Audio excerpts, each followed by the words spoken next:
All right, Hafaday, and welcome to the show, everybody. I'm Jason Salas. I am joined with some very, very devoted, lovely ladies, members of our community, doing amazing work for some people who have been waiting a very, very long time for it. You know, our friends down at the Guam War Claims Commission, as I said, very much anticipated work that they are doing. We have Arlene Santos and Leo Candaso. Ladies, Hafaday, buenas. Buenas. Morning, Jason.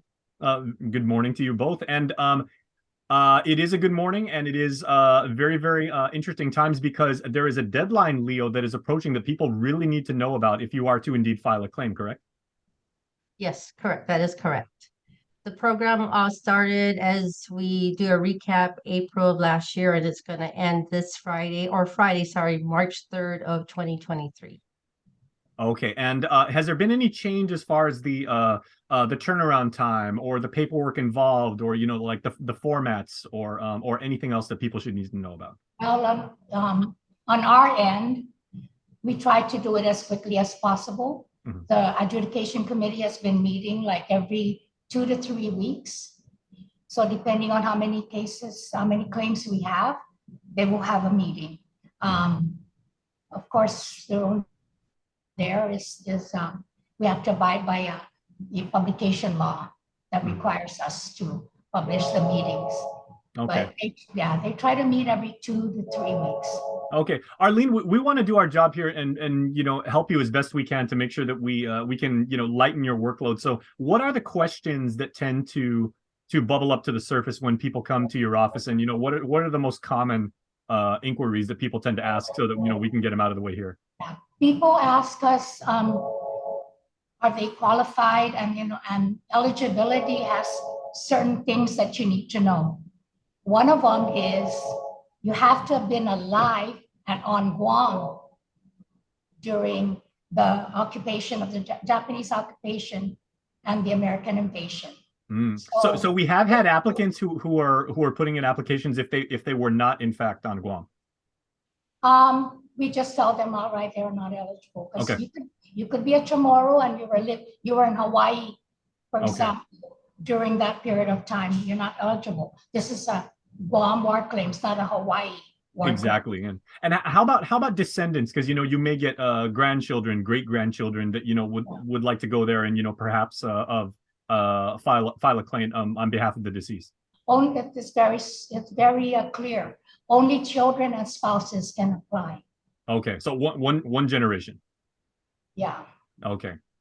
And since you mentioned it, Arlene, what is generally the turnaround time? I know you guys working very, very hard to make sure that people can get their claims processed, but generally once the paperwork is in and if everything is in order, how long is it? It could probably take around 45 days. And the reason why that is even though we try to process it as quickly as possible on our end, we have we have a process. So if, for example, your claim is disapproved, you have to meet a 15-day appeal process deadline. So that's the first set of days that you need to look at. Everybody gets that 15 days.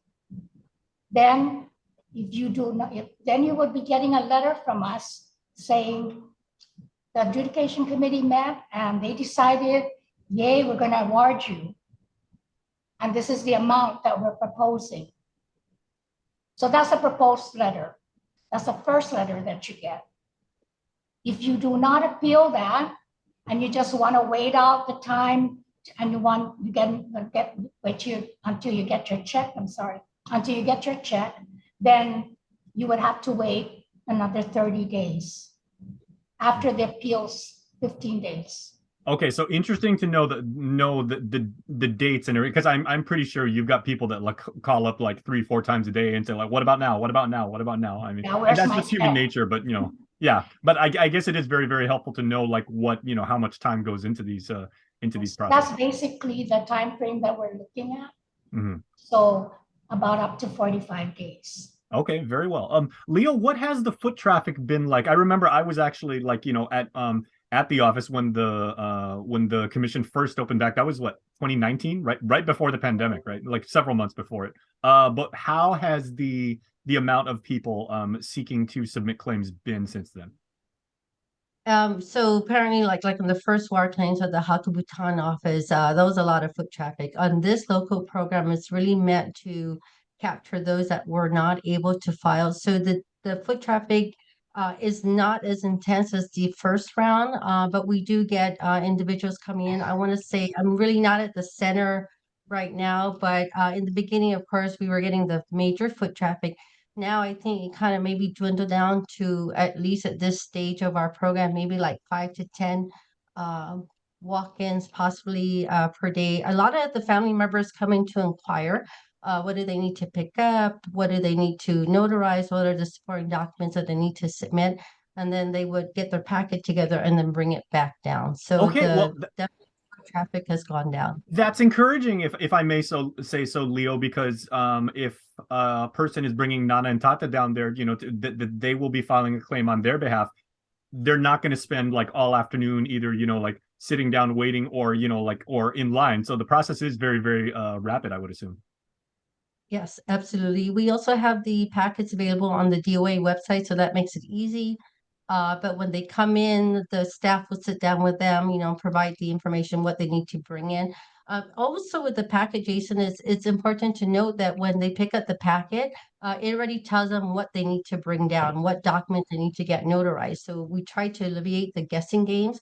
So when they come in, basically, we want them to have as much as possible all the documents with them. We would do a courtesy review again. If there's anything missing, we will let them know. But the packet does include all the documents that need to be submitted, as well as those that need to be notarized. Okay, and let me just ask you, ladies, because Arlene, I greatly appreciate how you said, you know, like if there is an appeal to be made in the process that goes along with that. But what if someone is submitting a claim and there's, for whatever reason, a discrepancy in their packet? Do they have to start all the way from zero, from scratch, or do you actually say like, okay, well, there's a box that didn't get filled out or something wasn't clear? Oh, we capture that up front.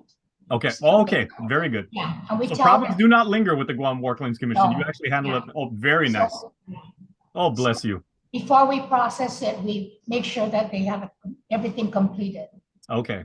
And then once again, Leo, so the deadline is on March the 3rd. Is that just, are we in a particular cycle and then we'll take a couple months off and then it begins back up again? Or is this the ultimate deadline? You need to get your packets in like right now because this may be like the last opportunity to do so.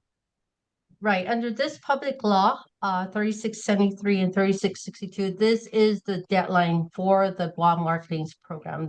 It's actually the Guam Reconciliation Act of 2021.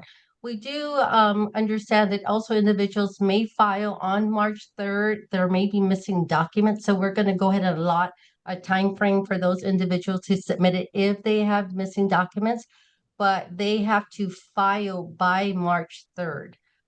We will allow some extension, and we will be giving out program closure notices. But the main thing is to get those documents in by March 3rd. If they are not in, if it is not filed by March 3rd, we will not be able to accept it because of the public law. Public law shuts it down.